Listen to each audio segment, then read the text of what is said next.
A graça e a paz do nosso Senhor e Salvador Jesus Cristo. Nós estamos aqui hoje, mais uma vez, para continuarmos o nosso estudo a respeito do Evangelho de João, a respeito do Verbo, do Logos, o Cristo, o Filho do Deus vivo. Antes de mais nada, quero lembrar a todos vocês, por favor, ative o sininho de notificações, dê o seu joinha, o seu like, inscreva-se, por favor. Você se inscrevendo neste canal, você estará cooperando com o reino de Deus. Tá? O nosso único objetivo é o avanço do reino de Deus. Mais uma vez eu te peço, por favor, ative o sininho de notificações. Você que ama a palavra de Deus e quer ver o reino de Deus avançando cada vez mais, por favor, ative o sininho de notificações e inscreva-se, por favor, tá? E assim, sem mais delongas, eu quero continuar o nosso estudo da onde nós paramos. Paramos na página 19 do referido livro do padre Alberto Maggi, que tem como título A Loucura de Deus. Deixei o nome do livro no link, na descrição do link. Você que desejar se aprofundar mais e acompanhar-me neste estudo, por favor, está lá o nome do livro e assim você poderá continuar também este maravilhoso estudo. Vamos assim então darmos continuidade.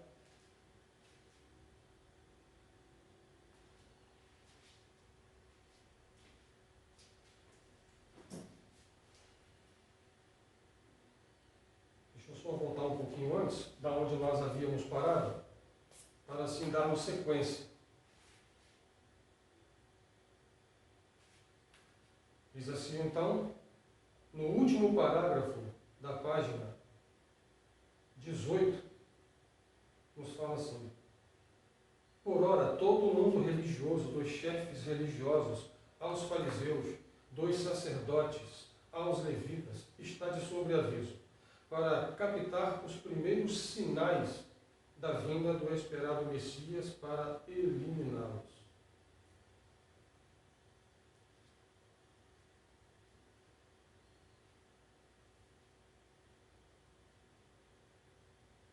Aqui então vamos falar a respeito do suspeito, baseado em João, capítulo 1, versículo 19 ao 28. Que diz: da forma como após o prólogo, João inicia o seu evangelho, compreende-se que o projeto de Deus não teria sido bem acolhido. Instalados nos sagrados palácios do poder, os chefes religiosos vivem distantes do povo, pelo contrário, deviam cuidar. Ocupados em consolidar os próprios privilégios e ampliar o seu domínio, são insensíveis, ocupados em consolidar os próprios privilégios e ampliar o seu domínio, são insensíveis aos sofrimentos que eles próprios provocam às pessoas, impondo cargas sempre mais pesadas. Mateus 23, versículo 4 e Atos, capítulo 15, versículo 10. Algo interessante que dentre todas estas referências, Marcos capítulo 12, versículo 40 e Atos capítulo 15, versículo 10, é considerado em Atos 15, 10 o primeiro concílio da igreja, que ficaram naquele impasse se os crentes gentios, os novos convertidos gentios, deveriam adotar a lei de Moisés ou não, a exemplo de serem circuncidados ou não, de guardarem a lei ou não. Então, houve uma discussão, mas entraram num consenso, afinal de contas, que a graça de Jesus basta. Somente a salvação em Cristo Jesus era mais do que suficiente. E dentro daquele diálogo, o próprio apóstolo Pedro relata a sua viagem missionária à casa de Cornélio, ao qual todos ali foram batizados com o Espírito Santo, sendo eles todos gentios. Lembrando que gentios é todo aquele povo que não conhecia, que não era judeu, melhor dizendo, que não eram oriundos da nação judaica. Então eram todos considerados gentios. A exemplo de que os judeus se consideravam o povo master, o povo mais santo de toda a terra. Aqui em Marcos capítulo 12, 40, nos fala de algo assim muito surpreendente, pois o parágrafo anterior diz: seu único interesse é dominar e dessangrar o povo em nome de uma divindade criada à imagem e semelhança da casta que está no poder, e como esta cruel, ávida e insaciável.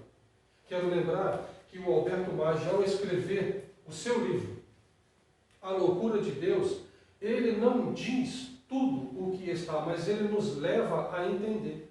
Ou seja, eu quero explicar da seguinte maneira: ao momento em que você está perdurando no estudo deste livro, ele faz você refletir sobre os dias de hoje.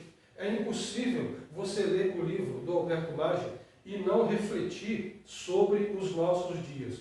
Reflexão esta que nos fala sobre os chefes religiosos. Toda vez que o Alberto Maggi fala sobre os chefes religiosos, sobre os fariseus e sobre esses chefes, é impossível você não comparar com os de hoje. É impossível você não comparar com os chefes religiosos dos nossos dias. Ou seja, aqui em Marcos capítulo 12, versículo 40, eles entravam nas casas das viúvas com pretexto de prolongadas orações, quando que, na verdade, o intuito era usufruir e o comer de tudo o que havia na casa da pobre viúva. Daí, então, nós podemos muito bem refletir hoje. E outra coisa, eles sobrecarregam as pessoas com fardos pesados que nem eles mesmos podem suportar. Nem eles são capazes de suportar. E então, eles sobrecarregam o povo com esses fardos pesados. É diferente hoje? Eu pergunto para você, se é diferente hoje. Você, com a sua larga experiência de vida, não tem analisado isso? Que tem muitas pessoas que impõem cargos pesados sobre outras pessoas, que eles mesmos não têm capacidade de suportar? Não é assim hoje? É o que o Alberto Maggi nos leva a comparar, a fazer esta tão grande comparação, esta tão grande reflexão sobre os nossos dias.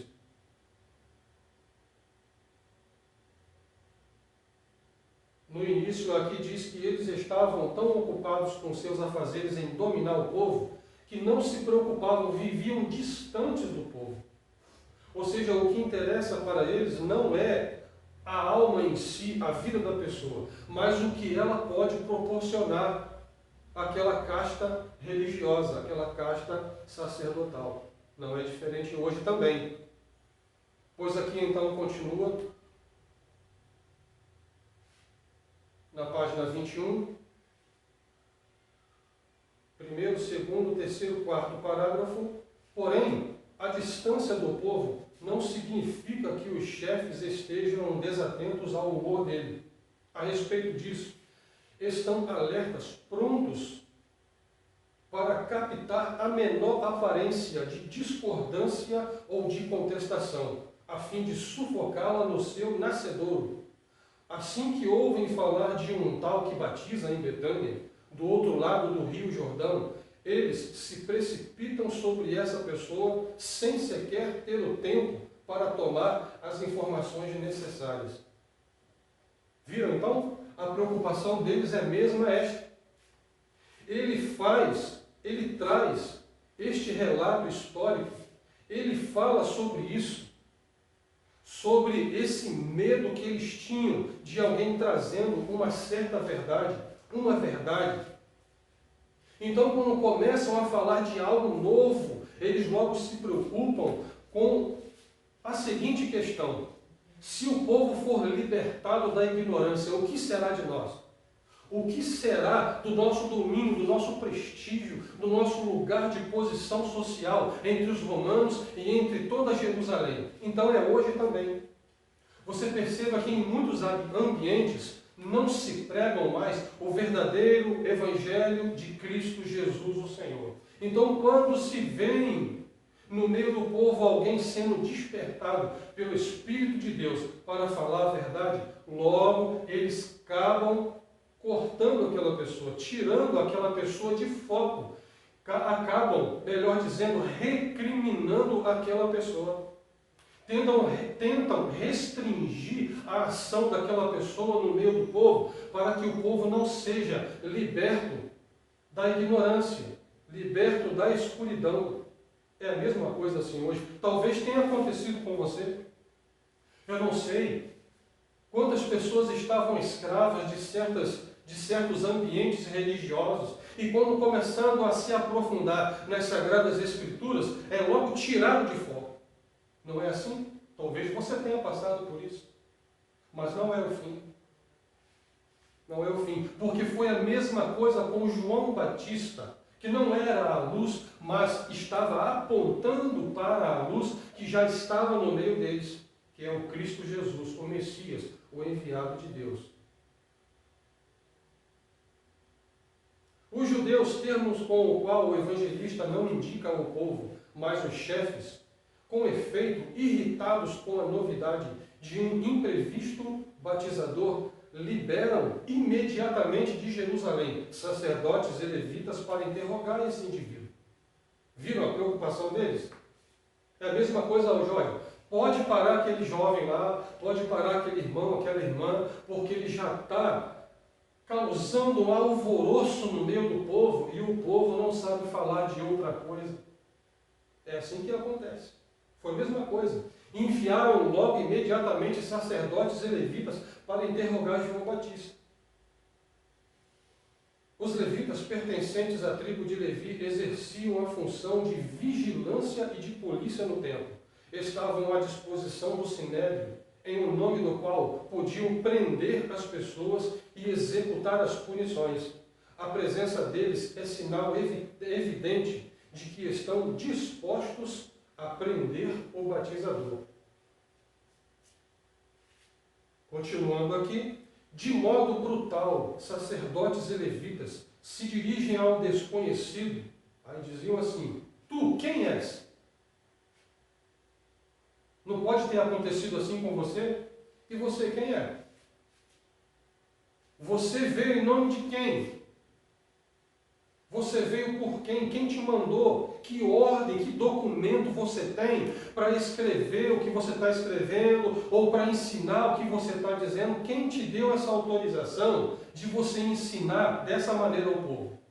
Entenderam como é que era a mente deles? Ou seja, João Batista não podia estar lá no deserto sem a devida autorização sacerdotal, do sinédrio. É diferente hoje? Vamos falar disso um pouco mais à frente.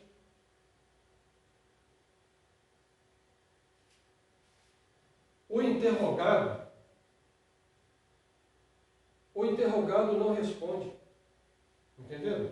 O interrogado não responde. Não diz quem é, mas quem não é. Vejam como o Espírito Santo, ele deu a direção a João Batista. Ele disse, logo, de imediato, eu não sou o Messias. Eu não sou o Messias. Porque a preocupação deles é que ele fosse o Messias, para dar fim à sua tirania e à sua opressão sobre o povo. Entenderam como é que é hoje? Quando começam alguém a pregar o Evangelho em muitas instituições religiosas, a preocupação é essa.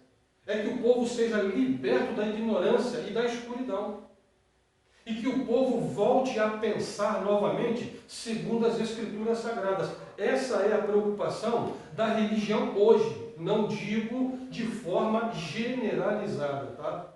Não digo de forma generalizada. Não generalizando, melhor dizendo. Mas há esses eventos em nosso meio cristão, ou não? eu estou falando alguma coisa nova. Você sabe muito bem disso. A preocupação então é essa. E não era diferente com João Batista. O suspeito é João, do qual o evangelista não oferece outra indicação a não ser a de que é um enviado por Deus. João 1,6. Ele era um homem enviado por Deus. Quando quer manifestar sua vontade, Deus evita cuidadosamente as pessoas que pertencem ao mundo religioso, refratárias e hostis a qualquer novidade que venha perturbar as seguranças delas, e escolhe simplesmente um homem, sem qualquer outro título, a não ser o de pertencer à humanidade. Era assim João Batista. João é o homem chamado a ser testemunha da luz, que estava para pregar ao mundo, a fim de que todos acreditassem por meio dele. João 1,7. O seu mandado é despertar nos homens entorpecidos e narcotizados pela religião o desejo de plenitude de vida, preparando dessa forma o povo para o Messias. Entenderam o que a religião fazia? É o que o Alberto Maggi nos leva a pensar. Esses homens estavam o quê? Entorpecidos, hipnotizados, sem capacidade de raciocínio. Você viu que muitas das pessoas em certas religiões, elas são transformadas quase que como em zumbis. Ou seja, como mortos-vivos que não conseguem mais pensar segundo o Evangelho. Elas só fazem o que a sua liderança religiosa quer, até mesmo na sua vida pessoal. Intrometendo-se até mesmo no que elas vão comer, no que elas vão vestir, o que elas podem ler. Esse é o pior de todos. Porque em muitos lugares você não pode ler outras literaturas, ou pelo menos são orientadas desta forma, porque a melhor literatura só é a que faz parte de sua denominação.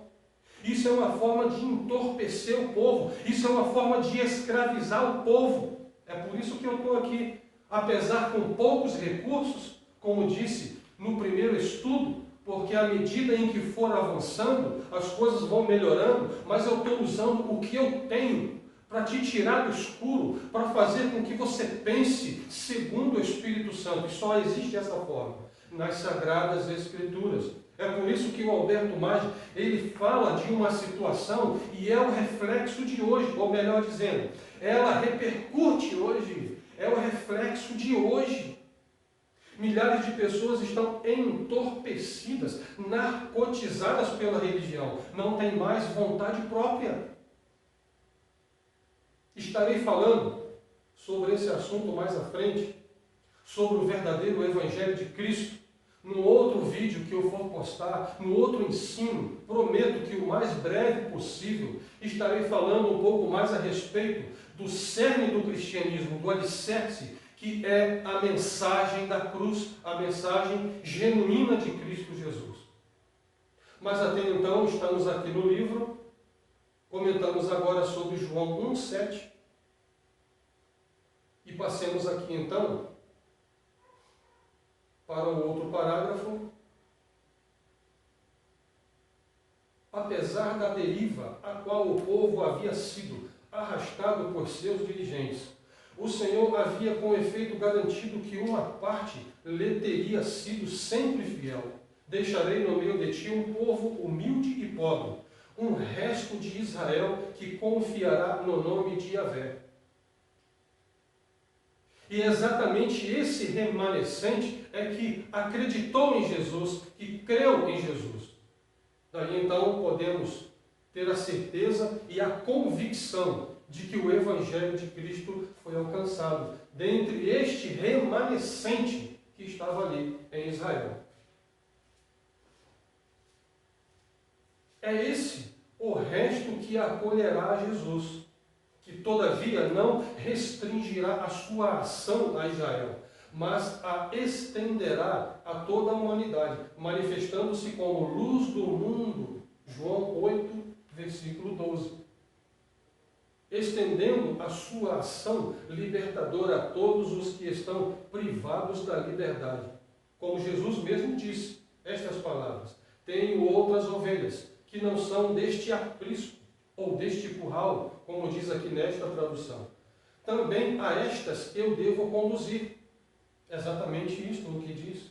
Ainda tenho outras ovelhas que não fazem parte deste aprisco. Jesus disse: a mim me convém, também a estas eu devo conduzir, eu devo buscá-las. Veja que lá neste texto de João, capítulo 10, versículo 16, já estava falando sobre mim e sobre você.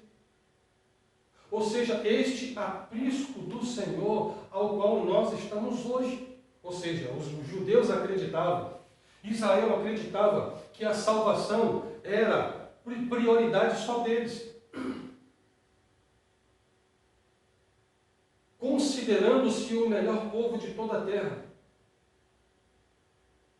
Mas a salvação, ela extrapolaria os limites de Israel e chegaria até os confins da terra. Esta é a missão do Messias. O que o Senhor Jesus veio para fazer não caberia dentro da instituição judaica. Tinha que extrapolar todos os limites da religião. É a mesma coisa hoje. O que o Senhor Jesus quer fazer não cabe dentro de uma instituição religiosa. Volto a dizer, não são todas corruptas, mas muita porcentagem delas são, que não querem viver o verdadeiro Evangelho de Cristo, Jesus, o nosso Senhor. É o que eu quero dizer aqui. Porque o Espírito Santo ele é como um vento veemente e impetuoso. Quem pode deter um vento veemente e impetuoso? Quem é? O problema é que hoje a religião ela quer restringir a verdade. Ela acha que pode ser detentora de toda a verdade, que pode armazenar e aprisionar a verdade no seu circuito religioso. Imagine se pudesse aprisionar a verdade no seu cercadinho de hipocrisia. Era assim que os judeus na época faziam. Os ministros, os sacerdotes, os levitas, os escribas queriam fazer. E não é a mesma coisa hoje? É a mesma coisa. Querem aprisionar a verdade dentro do seu circuito. Falando então e avançando um pouco mais. Os chefes sabem que pode dominar o povo enquanto ele estiver anestesiado pelo ensinamento deles, ofuscado pelas luzes de ritos e de liturgias que devem se tornar sempre mais cenográficas, a fim de esconder o vazio que existe dentro. Não é o que é feito hoje? O que ensinam para você?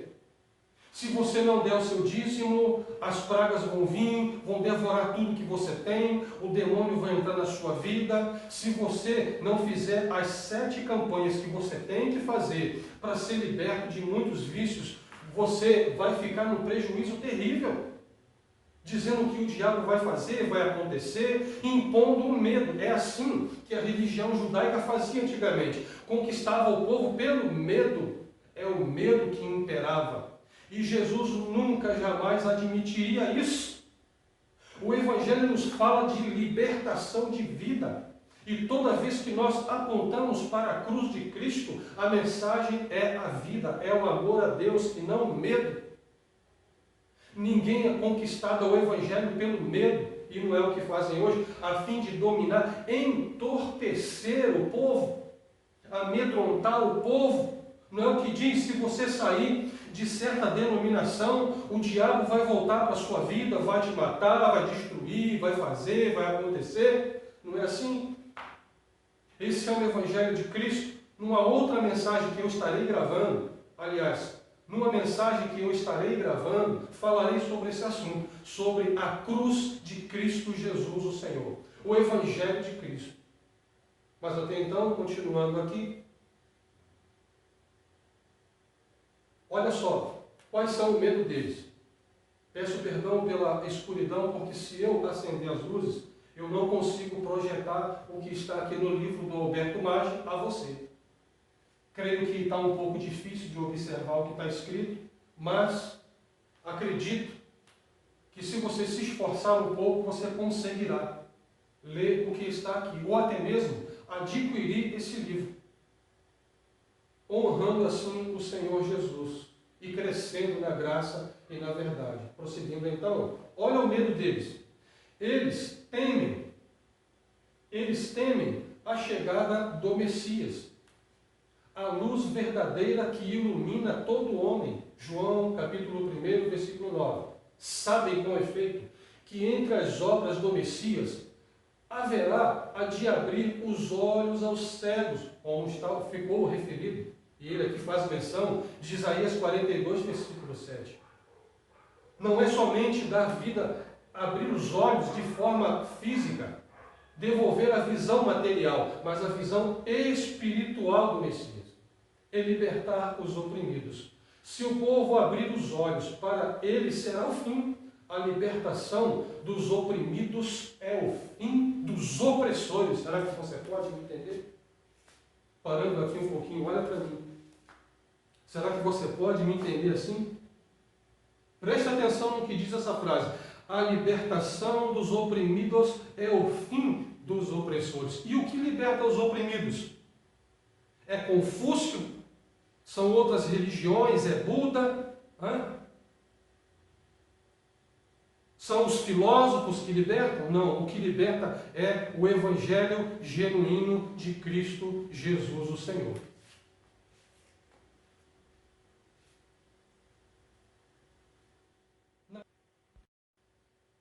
Entenderam então? É como eu estava dizendo, houve um pequeno probleminha aqui, mas já corrigimos. Eu quero finalizar dizendo isso. Tá? A libertação dos oprimidos é o fim dos opressores, como eu havia dito. O que liberta? É o Evangelho de Cristo. E o Evangelho diz que o poder do pecado foi o quê? Aniquilado na cruz. Então, quando você crê nessa mensagem, nunca mais você será dominado pelo maior mal da humanidade. O maior mal da humanidade é coronavírus. O maior mal da humanidade são todas as pestes, doenças que têm ocorrido nos nossos dias, de desequilíbrio ecológico. Não. O maior problema da humanidade já foi solucionado por Cristo aonde? Lá na cruz do Calvário. É uma das questões que tratarei na próxima mensagem. Numa mensagem que eu estarei gravando e enviando. E você será grandemente edificado com isso, com essa mensagem. Na incursão dos sacerdotes contra João, o evangelista antecipa o confronto dramático que acontecerá entre Jesus, o Filho de Deus, e os sumos sacerdotes, que se autoproclamam representantes do Senhor. Os enviados de Deus não têm vida fácil com as autoridades religiosas. Sempre que na história aparece um profeta, é logo ocasião de conflito com as sagradas hierarquias. Em vez de apoiar a atividade do enviado de Deus, as autoridades tentam imediatamente detê-lo. Você entende? Você entende isso? Você sabe o que é o jovem chegar numa igreja e passar uma hora orando e foi incomodado pelos obreiros dizendo que você está atrapalhando o culto porque você está uma hora orando? Você sabe o que é um pastor chamar, convocar a igreja para oração e se levantar murmuradores dizendo que o pastor está orando demais, ou está estudando a Bíblia demais, ou melhor dizendo, ensinando demais a Bíblia? É exatamente isso que é vindo de quem? Das autoridades religiosas. Então assim continua o nosso estudo. Eles faziam a mesma coisa. Quando João Batista se levantou, foram logo de imediato saber o que estava acontecendo, o que aquele homem estava lá no deserto fazendo o que lá.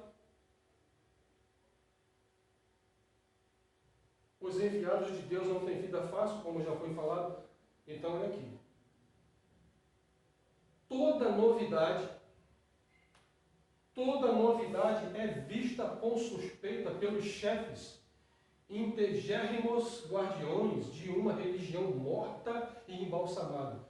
O Alberto Maggi está fazendo a leitura de hoje ou não? Você, por acaso, faz parte de uma religião morta e embalsamada? Ou já passou por alguma religião dessas alguma vez na sua vida? O que é uma religião morta e embalsamada? Uma religião cujo centro, o foco não seja Cristo, não seja o Evangelho. Falando-se muito sobre dogmas e sobre preceitos, pode isso, não pode aquilo, é porque os nossos pais defendiam assim 50 anos atrás, o nosso estatuto é assim, tem que ser desse jeito, dessa maneira, isso é o Evangelho. Uma religião morta e embalsamada, que não tem como prioridade o estudo das Sagradas Escrituras e a oração. E a comunhão entre os irmãos, não era assim que a igreja crescia antigamente? Veja como a igreja do primeiro século, assim que surgiu, era como um homem forte e renovado surgindo com todo vigor. E a cada dia o Senhor acrescentava a alma daqueles que haviam de ser salvos.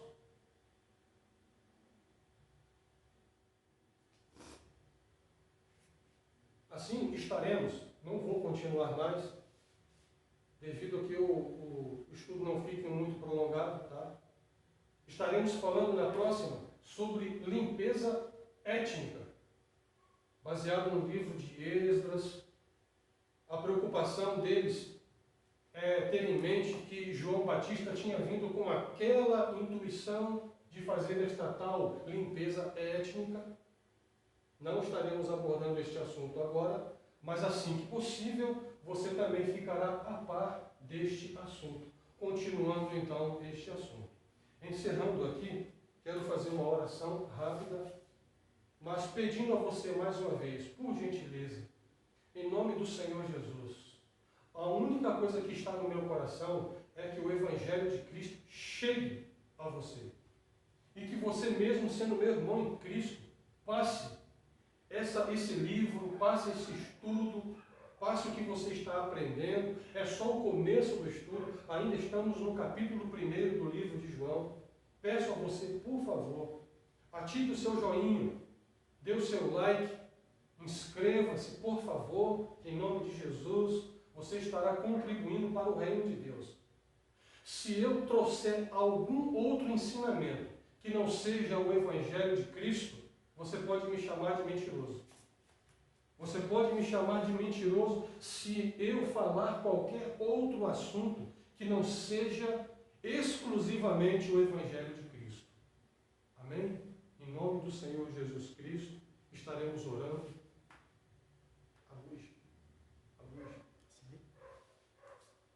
Estarei orando nesse momento, por favor, para que o Senhor Jesus abençoe a sua vida e te guarde em nome de Jesus e continue abrindo os nossos corações para conhecermos mais a respeito de Cristo Jesus, o Verbo de Deus, o Logos de Deus. Santo Deus, eterno Pai, em nome do Senhor Jesus Cristo, eu te peço, meu Senhor Deus, abra a nossa mente, Senhor. Ó Deus, para que o Teu Espírito Santo nos revele mais a respeito de Cristo, a mim, Senhor. Ó Senhor, e a todos aqueles que têm sede, meu Pai, de Sua palavra. Eu te peço por todos aqueles que estarão, ó Pai, ó Deus, ouvindo esta mensagem, Senhor. Estarão, ó Pai, em nome do Senhor Jesus Cristo. Estarão, ó Deus, participando deste glorioso estudo das Sagradas Escrituras, Pai. Eu te peço, querido e eterno e soberano Deus. Ó Deus, não existe emergência alguma agora que tenha mais prioridade do que o conhecimento de Cristo, do que, ó Deus, a amplitude de tudo o que Cristo fez por nós, lá na cruz do Calvário. Santo Deus, eu te peço, meu Pai amado, em nome do Senhor Jesus Cristo, ministra aos nossos corações, Senhor. Eu estou usando tudo o que está à minha disposição, meu Pai, até agora. Porque assim como os discípulos só tinham cinco pães e 2 peixes, Senhor, eu também agora estou usando tudo o que eu tenho.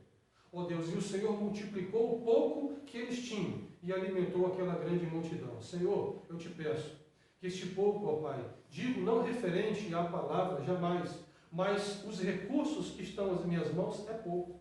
Mas que o Senhor multiplique o pouco que eu tenho, para que assim alimente a grande multidão que tem sede da palavra, do pão da vida, Senhor. Eu te peço, meu Pai amado, abençoa cada um, em nome do Senhor Jesus Cristo, que a Tua palavra continue crescendo em nós e nos tornando mais parecidos com Cristo, mais próximos de Cristo. Senhor meu Deus, muito obrigado, Pai. Esta é a oração que a Ti eu peço e a Ti oro, em o nome do Senhor Jesus Cristo. Amém.